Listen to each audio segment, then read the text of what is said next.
Mheshimiwa Mwenyekiti,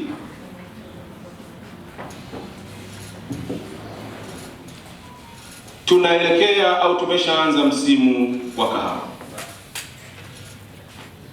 Kama ambavyo mnafahamu, katika wilaya yetu ya Karagwe mapato mengi tunayapata kutoka katika zao la kahawa, na kama mtakumbuka, Mheshimiwa mkuu wetu wa wilaya kakangu Julius Kalanga Laizer alianza kufanya ziara za kusikiliza kero za wananchi katika maeneo tofauti tofauti.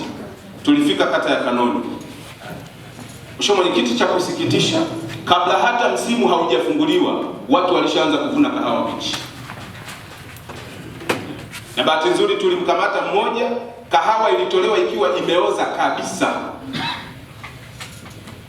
Ni rai yetu kwa watendaji wa serikali wote ambao wanahusika na usimamizi wa zao hili, kuanzia mtendaji wa kata, afisa kilimo wa kata na wengine wote ambao wanahusika, wote kwenye ngazi ya vijiji, wote tuhakikishe ya kwamba, ndugu zanguni, tunalilinda zao hili. Tukiharibu zao letu hili la kahawa katika wilaya yetu, tunaharibu uchumi wetu, Tumepanga miradi ya maendeleo katika wilaya yetu. Miradi yote hii ya maendeleo ambayo tumeipanga, iko mingine ambayo inategemea fedha kutoka kwenye mapato ya ndani. Fedha hizi za mapato ya ndani, asilimia zaidi ya 70 kama si 80 tunapata kutoka kwenye kahawa. Kweli uongo? Tukiharibu zao hili la kahawa, tukiharibu ubora wa kahawa, tunaenda kuteteresha miradi ya maendeleo na uchumi na mapato ya halmashauri yetu. Tukikwama kwenye mapato ya halmashauri, miradi yetu haitaenda. Ndio tutafika hapa, mradi tuliahidi mradi huu hautakwenda kwa sababu hakuna fedha. Tuendelee kulinda ubora wa kahawa yetu, na tukemee na tuchukue hatua za kisheria kwa wote ambao wamekuwa wakifanya vitendo vya kuvuna kahawa mbichi. Lakini Mheshimiwa Mwenyekiti, wako wengine ambao wamekuwa wakichanganya kahawa ile na kahawa pori. Wako wengine wamekuwa wakichukua kahawa ile wakichanganya na mawe, ili ikienda kupimwa ionekanike ina kilo nyingi.